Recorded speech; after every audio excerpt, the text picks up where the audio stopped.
কিরে, কি ভাবলি? সব পুজো শেষ? তোদেরকে কষ্ট দিয়ে আমি আর কোথায় যাব বলতো? যতই হোক তোদেরই তো মা।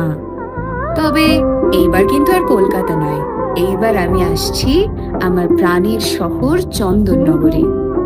দেখ দেখ, কেমন সুন্দর করে আমার শহরটা আলোয় সেজে উঠেছে। কিন্তু আমার সিংহটা কোথায় গেল বলতো? এই তো মা, আমি চলে এসেছি চোখে লেন্স লাগিয়ে। বলো তো কেমন লাগছে আমায়? আর এই দেখো মা, আমি হাতি অসুরকে বধ করার জন্য স্পেশাল রূপোর দাঁত লাগিয়েছি এবার। বাহ, খুব ভালো করেছিস। কিন্তু এবার তাড়াতাড়ি চল রে, ওদিকে যে সবাই অপেক্ষা করছে। তাহলে তোরা সবাই রেডি তো? সমারোহে এসো হে পরমতর সুন্দর, এসো হে।